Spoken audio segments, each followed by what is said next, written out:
এই অধ্যায়ে আমরা দেখব যে সম্মুখ কোণ বলতে কি বুঝি। আমরা দেখছি যে এই ত্রিভুজটা দেখো এ বি সি একটি ত্রিভুজ। এই এ বি সি ত্রিভুজের এ বি বাহুর যে সামনের যে কোণটা তাকে আমরা বলি যে এ বি বাহুর সম্মুখ কোণ। তাহলে এরকম একইভাবে বিসি বাহুর সামনের যে এই কোণটা হচ্ছে সম্মুখ বিসি বাহুর সম্মুখ কোণ, এবং এসি বাহুর সামনের এই কোণটা হচ্ছে এসি বাহুর সম্মুখ কোণ।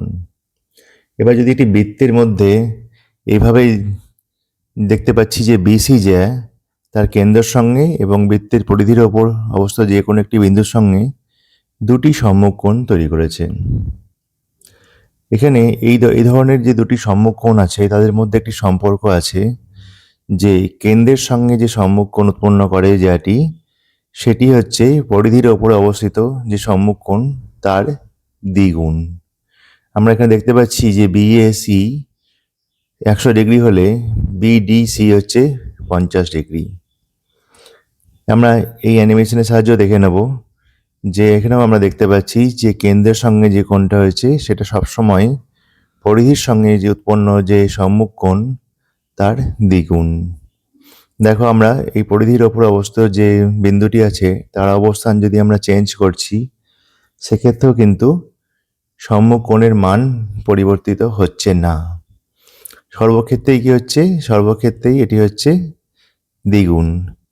হ্যাঁ, জ্যাটাকে যদি আমরা চেঞ্জ করি তা সেক্ষেত্রেও আমরা দেখতে পাচ্ছি যে জ্যার মান পরিবর্তন করলে বিভিন্ন ধরনের জ্যা যেমনই আঁকি না কেন, যে ধরনেরই জ্যা আঁকি না কেন, সেটি যদি ব্যাস না হয় তাহলে আমরা দেখতে পাচ্ছি যে সম্মুখ কোণ, যে দু ধরনের সম্মুখ কোণ হচ্ছে তাদের মধ্যে সম্পর্কটা হচ্ছে এরকমই, যে কেন্দ্রের সঙ্গে উৎপন্ন কোণ পরিধির যে ওপর যে কোনো বিন্দু আছে বা বৃত্তের ওপর যে কোনো যে বিন্দু আছে তার সঙ্গে উৎপন্ন সম্মুখ কোণের দ্বিগুণ। হ্যাঁ, শর্ত হচ্ছে যদি সেটি ব্যাস না হয়। এটা আমরা অ্যানিমেশনের সাহায্যে এই জিনিসটাকে উপলব্ধি করলাম। এখন আমরা দেখে নিচ্ছি যে এই যে সম্মুখ কোণ তোমাদের বই থেকে দেখো যে এবি যে সরলরেখা আছে, যে তার সামনে এবি বাহুর সামনের কোণটা হচ্ছে এবি সরলরেখার সম্মুখ কোণ, এবং এই জিনিসটা আমরা বোঝালাম। এখন আমরা দেখব যে বৃত্তে সমান দৈর্ঘ্যের কতগুলো জ্যা যদি আমি আঁকতে পারি তারা কেন্দ্রে সমান সম্মুখ কোণ উৎপন্ন করবে। অর্থাৎ সমান জ্যাগুলি এবং সম্মুখ কোণ যেমন উৎপন্ন করবে, তাদের যে বৃত্তচাপ, তাদের দ্বারা উৎপন্ন বৃত্তচাপের দৈর্ঘ্য সমান হবে। অর্থাৎ চাপ সিডি সমান হচ্ছে চাপ এবি। তাহলে আমরা কি পেলাম? তাহলে আমরা পেলাম, ধরো এই বৃত্তেই ধরো দেখতে পাচ্ছি যে এবি এবং ডিসি হচ্ছে সমান দৈর্ঘ্যের বৃত্তচাপ। তাহলে তারা কেন্দ্রে যে এ ও বি এবং ডি ও সি কোণ উৎপন্ন করেছে সেগুলি সমান, এবং এই জায়গাগুলি দ্বারা উৎপন্ন চাপের মানও সমান। আমরা এই অ্যানিমেশনে দেখতে পাচ্ছি, দেখো যে আমরা ওই বিসি এবং ডিই যে জায়গাগুলি আছে সেগুলোর মান পরিবর্তন বিভিন্ন রকম মান নিয়ে দেখছি, কিন্তু দুটোই সমান। তা সেরকম যদি হয় তাহলে আমরা দেখছি চাপ বিসি, আর্ক বিসি এবং আর্ক ডিই সমান, এবং এখানে আমরা স্পষ্ট বুঝতে পারছি তাদের দ্বারা উৎপন্ন যে কোণগুলি আছে সম্মুখ কোণগুলিও সমান। প্রতিটা ক্ষেত্রেই দেখো, যদি যে কোনো জ্যা দুটি নিই, যে কোনো উপায়, একই জ্যা যদি একই দূরত্বের জ্যা নিই বা একই মাপের দুটি জ্যা নিই, সেক্ষেত্রে প্রতিটা ক্ষেত্রেই সম্মুখ কোণের মান সমান হচ্ছে। এবং বিপরীত দিকে আমরা এটাও বলতে পারি, যদি এরকম হয় যে বৃত্তের একাধিক জ্যা কেন্দ্রে সমান কোণ উৎপন্ন করে, সেক্ষেত্রে জ্যাগুলি দৈর্ঘ্য সমান হয়। অর্থাৎ এই যে স্টেটমেন্টটা আমরা আগে বললাম তার বিপরীত যে স্টেটমেন্ট সেটিও সমান। অর্থাৎ কি বললাম?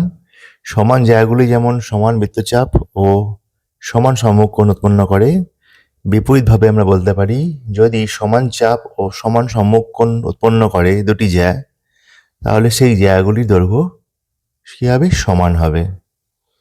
আমরা এই ধরনের প্রয়োগগুলো আমরা বাড়িতে নিজেরা করব, দেখে নেব। আমাদেরকে দেখাতে হবে যে পি আর সমান আর টি সমান কিউএস। দেখো এখানে এই এই যে জিনিসটা কাজে লাগছে যে বৃত্তের সমান যায় সমান দৈর্ঘ্যের চাপ চিহ্ন করে।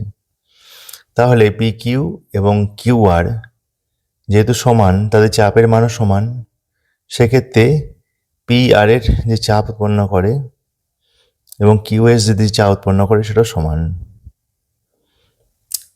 এই প্রমাণটা তোমরা নিজেরাই বুঝে নেবে। এভাবে আমরা প্রমাণ করতে পারি পি আর সমান কিউ এস, এবং একইভাবে আমরা ওটাও প্রমাণ করতে পারি যে কিউ এস সমান আর টি, অর্থাৎ পি আর সমান কিউ এস সমান আর টি। আমরা দেখতে পাচ্ছি এখন যে একটি বিন্দে কতগুলো বৃত্ত আঁকা যায়। আমরা দেখতে পাচ্ছি যে অনেকগুলো বৃত্ত এই এ বিন্দুটিকে পাশ করছে। তাহলে একটি বিন্দুগামী অনেকগুলো বৃত্ত আঁকা সম্ভব, অসংখ্য বৃত্ত আঁকা সম্ভব। আমাদের 9 নম্বর পয়েন্টে যেটা বলছে যে পি যদি একটি বিন্দু হয়, তাহলে আমরা দেখলাম যে এরকম বিন্দু দিয়ে অ্যানিমেশনের সাথে দেখলাম যে আমরা অসংখ্য বৃত্ত আঁকতে পারি। এবার যদি দুটি বিন্দু হয় এক্স এবং ওয়াই, সেক্ষেত্রে আমরা কি দেখতে পারি? দেখো এক্স ও ওয়াই যদি দুটি বিন্দু হয়, এক্স এবং ওয়াই একটি বিন্দু, আমরা কি করলাম? তাদের লম্ব সমদ্বিখণ্ডক অঙ্কন করলাম। এটা হচ্ছে তার লম্ব সমদ্বিখণ্ডক। এখন এই লম্ব সমদ্বিখণ্ডকের ওপর যে বিভিন্ন কতগুলি বিন্দু নিলাম, এই প্রত্যেকটি বিন্দু থেকে আমরা এমন বৃত্ত আঁকতে পারি যা কিন্তু এক্স এবং ওয়াই বিন্দুর ওপর দিয়ে যাবে। চলো আমরা দেখি। ধরো এ বিন্দুতে কেন্দ্র করে দেখো আমরা একটি বৃত্ত আঁকতে পারলাম। বৃত্ত আঁকা সম্ভব হলো। এই লম্ব সমদ্বিখণ্ডকের ওপর অবস্থিত যে কোনো একটি বিন্দু পি বা বি নিলাম, সেখান থেকেও দেখলাম আমরা এমন বৃত্ত আঁকা সম্ভব হচ্ছে যারা কিন্তু এই এক্স এবং ওয়াই বিন্দুগামী। আরও আমরা দেখতে পারি বিভিন্ন রকম বৃত্ত আঁকছি। অর্থাৎ আমরা বুঝতে পারলাম যে দুটি বিন্দু, সেই দুটি বিন্দুর সংযোজক সরলরেখার লম্ব সমদ্বিখণ্ডকের ওপর অবস্থিত যদি হয় কেন্দ্র, যে কোনো জায়গা হতে পারে, সেখান থেকে সেই দুটি বিন্দুগামী দুটি বৃত্ত আঁকা সম্ভব, একটি বৃত্ত আঁকা সম্ভব, অসংখ্য বৃত্ত আঁকা সম্ভব। কিন্তু দেখতে পাচ্ছি যে বাইরের বিন্দু থেকে কিন্তু সেটা সম্ভব হচ্ছে না। এই লম্ব সমদ্বিখণ্ডকের যে সরলরেখা তার বাইরে যদি কোনো বিন্দু নিই, সেখান থেকে আমরা এই ধরনের বৃত্ত আঁকতে পারছি না, এক্স এবং ওয়াই বিন্দুগামী। এই জিনিসটা আমরা বোঝালাম। দেখো এক্স এবং ওয়াই সরলরেখা আছে, এই পি কিউ হচ্ছে তার লম্ব সমদ্বিখণ্ডক, তার ওপরে অবস্থিত যে কোনো বিন্দু থেকে আমরা অসংখ্য বৃত্ত অঙ্কন করতে পারছি যারা কিনা এক্স এবং ওয়াই বিন্দুগামী। এখন আমরা দেখব যে তিনটি অসমরেখ যদি বিন্দু হয়, এই যে এ বি সি, এই তিনটি বিন্দু হচ্ছে অসমরেখ। আমরা এগুলোকে সরলরেখাংশ দিয়ে যুক্ত করলাম। আমরা এ বি এবং বি সির যথাক্রমে লম্ব সমদ্বিখণ্ডক বের করলাম, যারা মনে করছি ডি বিন্দুতে ছেদ করলো। এই ডি বিন্দু থেকে আমি এমন একটি বৃত্ত আঁকতে পারি, দেখো, যা কিনা ওই এ বি সি তিনটি অসমরেখ বিন্দু দিয়ে যায় বা অসমরেখ বিন্দুগামী। অর্থাৎ আমরা কি দেখলাম? যে তিনটি অসমরেখ বিন্দু দিয়ে আমরা একটি বৃত্ত অঙ্কন করতে পারি। কিন্তু কেন্দ্র কি হতে হবে? কেন্দ্র হতে হবে তাদের লম্ব সমদ্বিখণ্ডকের ছেদবিন্দু।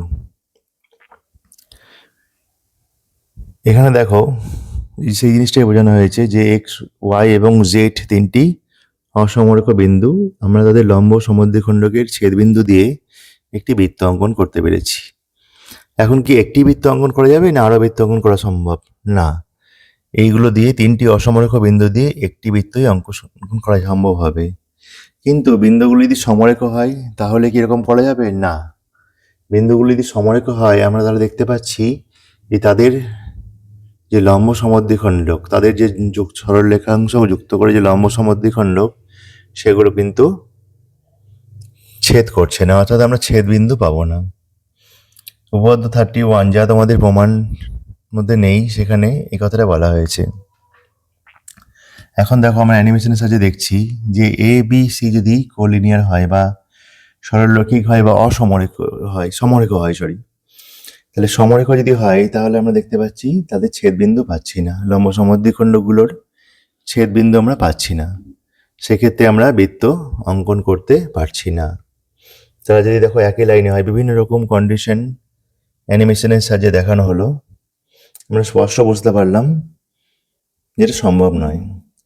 এখন আমরা একটি বৃত্তের বা একটি বৃত্তাংশের কেন্দ্র বার করতে পারি একই নিয়মে। এই নিয়মটা ফলো করে আমরা কি করলাম, বৃত্তের ওপর বা বৃত্তাংশের ওপর যে কোনো তিনটি অসমরেখ বিন্দু নিলাম, আমরা এগুলোকে যোগ করলাম, এগুলি এইগুলোকে যোগ করলাম, সরলরেখা বিন্দুগুলিকে, এই বিন্দুগুলোকে যোগ করে কি করব, হ্যাঁ আমরা লম্ব সমদ্বিখণ্ডক নেব। আমরা বিজি লম্ব সমদ্বিখণ্ডক নিলাম এবং এটারও লম্ব সমদ্বিখণ্ডক নিলাম, অর্থাৎ আমরা এই সরলরেখাংশগুলোর লম্ব সমদ্বিখণ্ডক নিলাম। যে বিন্দুতে ছেদ করলো এই ছেদ বিন্দুই হবে বৃত্তটির কেন্দ্র। অর্থাৎ এই বিন্দু থেকে যদি আমরা বৃত্ত অঙ্কন করি কেন্দ্রকে ধরে ব্যাসার্ধ নিয়ে, তাহলে আমরা দেখতে পাবো যে আমরা বৃত্ত অঙ্কন করতে পেরেছি যা কিনা এই অসমরেখ বিন্দুগামী। অর্থাৎ আমরা বলতে পারি যে এই বৃত্তচাপগুলির কেন্দ্র হচ্ছে বা এই বৃত্তটির কেন্দ্র হচ্ছে এই বিন্দুটি। অর্থাৎ আমরা এভাবে লম্ব সমদ্বিখণ্ডক নিয়ে যে কোনো বৃত্তচাপের বা যে কোনো বৃত্তের যদি কেন্দ্র জানা না থাকে তাহলে সেই কেন্দ্রবিন্দুটি বের করতে পারি। এখানে এই জিনিসটাই দেখানো হয়েছে যে আমরা একটি বৃত্ত নিয়েছি এবং একটি বৃত্তচাপ নিয়েছি যাদের লম্ব সমদ্বিখণ্ডকের যে ছেদবিন্দু সেটি হচ্ছে তার কেন্দ্র। তোমরা একটু দেখে নেবে যে এটা যে সমবৃত্ত, তাহলে যদি তিনটির বেশি যদি বিন্দু দিয়ে এরকম সম্ভব নাও হতে পারে, তবে যদি সম্ভব হয় বিন্দুগুলোকে বলবো আমরা সমবৃত্তস্থ। এখন আমরা সমদ্বিবাহু যে ট্র্যাপেজিয়াম তাদের শীর্ষবিন্দুগুলি এই সমবৃত্তস্থ হয়, অর্থাৎ একই বৃত্তের ওপর অবস্থিত হয়। এখানে দেখতে পাচ্ছি যে এ বি সি ডি বিন্দুগুলি আমরা দুটি এডি বাহু এবং এবি বাহুর সমলম্ব সমদ্বিখণ্ডক নিয়েছি। তোমরা একটু পড়ে নেবে, আশা করছি বুঝতে পারবে। এখন আমরা একটি উপপাদ্য দেখব যে ব্যাস নয় এরূপ কোনো জ্যায়ের ওপর বৃত্তের কেন্দ্র থেকে যদি লম্ব অঙ্কন করা হয় ওই লম্ব জ্যাটিকে সমদ্বিখণ্ডিত করবে। তাহলে আমরা আঁকলাম যে এবি হচ্ছে জ্যা, আমরা ও এ এবং ও বি কে যুক্ত করলাম। এখন দেখো যে ওডি হচ্ছে কি এ বির ওপর লম্ব, তাহলে এটা দুটো 90 ডিগ্রি কোণ উৎপন্ন করবে। ওডিএ এবং ওডিবি দুটোই হচ্ছে কি সমকোণ। ওএ এবং ওবি হচ্ছে ব্যাসার্ধ, ওডি সাধারণ বাহু, অর্থাৎ এই ত্রিভুজগুলি কি সর্বসম, এবং সর্বসম হলে পরে সর্বসম ত্রিভুজের অনুরূপ বাহুগুলি সমান হয়। অর্থাৎ আমরা প্রমাণ করলাম যে এডি সমান ডিবি। এর যে বিপরীত উপপাদ্য সেটা কি হবে? বিপরীত উপপাদ্য বলছে যদি সমদ্বিখণ্ডিত করে তাহলে ওই সরলরেখা জ্যা এর ওপর লম্ব হবে। তাহলে আমাদের প্রমাণ করতে হবে যে ওডি এ বির ওপর লম্ব। তো একইভাবে আমরা অঙ্কন করব, ও এ ও বি যোগ করব।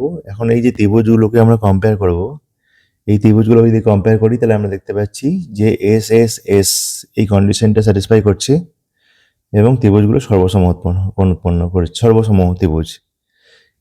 এবং আমরা দেখতে পাচ্ছি যে ওডি এ বির ওপর দণ্ডায়মান হয়ে সমান কোণ উৎপন্ন করেছে, অর্থাৎ এই দুটি কোণই হচ্ছে এক সমকোণ বা ওডি লম্ব এ বি। এখন এই কেন্দ্র থেকে যে জ্যার যে দূরত্ব, সেখানে আমরা অনেক দূরত্ব পাই, কিন্তু এই দূরত্ব বলতে আমরা বুঝবো সবচেয়ে ছোট যে দূরত্ব, ন্যূনতম দূরত্ব বা লম্ব দূরত্ব।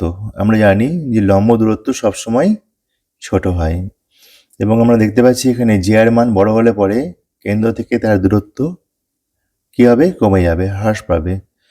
অর্থাৎ বৃহত্তম জ্যা যেটা দেখতে পাচ্ছি সেটা হচ্ছে ব্যাস, যা বৃত্তের কেন্দ্রগামী, সেখান থেকে তার মানে কি বৃত্তের কেন্দ্র থেকে সেই ব্যাসের লম্ব দূরত্ব 0। তাহলে আমরা দেখতে পাচ্ছি যে জ্যা বড় হলে দূরত্ব কমবে। এখন আমরা দুটি যদি জ্যা থাকে তাদের মধ্যে যে দূরত্ব সেটা কিভাবে বের করব? এখন জ্যাগুলি যদি কেন্দ্রের একই পাশে থাকে তাহলে আমরা কি দেখতে পাচ্ছি, তাহলে আমরা কি করব, প্রথমে এই যে সিডি জ্যা আছে তার দূরত্ব বার করলাম কেন্দ্র থেকে, যেটা হলো ও কিউ, এবং এ বি জ্যা বার করলাম ওপি, এবং সেখান থেকে আমরা পি কিউ সমান পাচ্ছি ও কিউ মাইনাস ওপি। কিন্তু জ্যাগুলি যদি একই দিকে বিপরীত দিকে থাকে কেন্দ্রের, সেক্ষেত্রে আমরা দেখতে পাচ্ছি যে দুটি যোগ করতে হবে। পি কিউ সমান হচ্ছে ওপি প্লাস ও কিউ।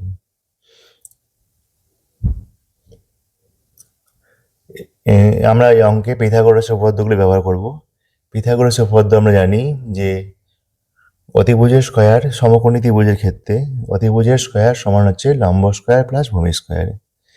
তো এখানে যেহেতু বলে দেওয়া হয়েছে যে ব্যাসার্ধ আর এবং এম সমান হচ্ছে অর্ধেক এ বি, সেহেতু আমরা সমকোণী ত্রিভুজে দুটি বাহু পেয়ে গেলাম। পিথাগোরাসের সাহায্যে আমরা তৃতীয় বাহুটির মান পেয়ে যাব। এখানে আরেকটি অঙ্ক দেখো, অঙ্কটি পড়বে তোমরা। এখানে বলা হচ্ছে যে জ্যাগুলি একই পাশে যদি থাকে এবং বিপরীত পাশে থাকে, তাহলে একই পাশে যদি থাকে তাহলে আমরা দেখো ওপি ও কিউ বার করে নেবো পিথাগোরাসের সূত্রের সাহায্যে এবং ওপি বের করে নেবো। তাহলে পি কিউ সমান হবে ও কিউ মাইনাস ওপি। কিন্তু বিপরীত পাশে থাকলে কি হবে, এখানে বিয়োগ হলো, কিন্তু বিপরীত পাশে থাকলে পরে কি হবে, যোগ হবে, এই দূরত্বগুলির যোগ হবে। আশা করছি তোমরা নিজেরা অঙ্কটি বুঝতে পারবে। এখন আমরা এই প্রয়োগটা দেখছি যে ব্যাসই হচ্ছে বৃত্তের বৃহত্তম জ্যা। দেখো এসি হচ্ছে বৃত্তের ব্যাস এবং এম এন হচ্ছে যে কোনো একটি জ্যা। ব্যাস কেন, কারণ এটি কেন্দ্রবিন্দুগামী, এই জ্যাটি হচ্ছে কেন্দ্রবিন্দুগামী।